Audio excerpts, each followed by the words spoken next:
Donc en fait, le premier livre que j'ai écrit, quand je me suis mis à l'écriture, c'est sûr que j'écrivais depuis toujours, mais je n'avais jamais le temps, parce que le métier d'avocat, c'est un métier qui est très prenant, surtout dans le milieu, dans l'industrie de la musique.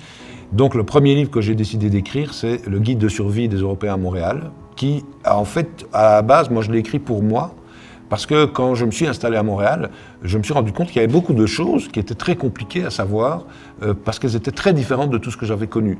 Et donc j'ai commencé à me faire un petit memento de toute une série de petites choses pratiques, et peu à peu j'ai ajouté mon expérience de toutes ces choses.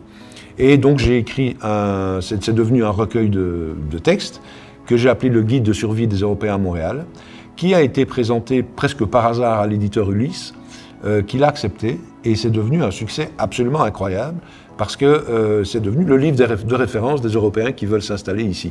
Et c'est un livre qui mélange à la fois des informations très objectives, comment on fait pour s'abonner à l'électricité, comment on fait pour s'abonner au téléphone, comment on fait pour ouvrir un compte en banque, etc. Toutes choses qui sont très différentes ici de ailleurs. Et puis c'est aussi un livre sur la mentalité québécoise. Hein. Qu'est-ce que ça veut dire? Comment pensent les Québécois? Comment ils ressentent les choses? Et là, c'est fou parce que c'est extrêmement exotique. Hein. La façon que beaucoup de Québécois ont de penser, de parler, etc. Au départ, pour un Européen, c'est vraiment exotique. Et pour tous les Européens qui arrivent ici, c'est quand même très important. Ils sont plongés dans une culture qu'ils ne connaissent pas, qu'ils croient connaître parce qu'ils connaissent la langue, mais en fait, ils ne connaissent pas du tout la culture qui est ici. Et il n'y a personne qui leur explique. Donc moi, je me suis dit, je vais leur expliquer.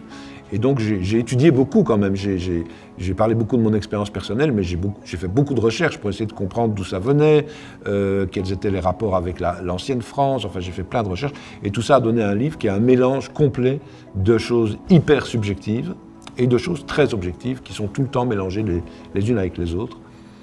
Et je ne sais pas combien de milliers de livres ont été vendus, mais enfin c'est un grand succès. Et chaque fois que, d'ailleurs, je rencontre un Européen à Montréal, je lui dis, vous savez que vous avez lu un de mes livres? Il me dit, comment? On ne se connaît pas, etc. Et puis quand je lui parle du livre, il me dit, ah oui, c'est vrai, je l'ai lu, parce que c'est un livre qui est beaucoup recommandé par les Européens.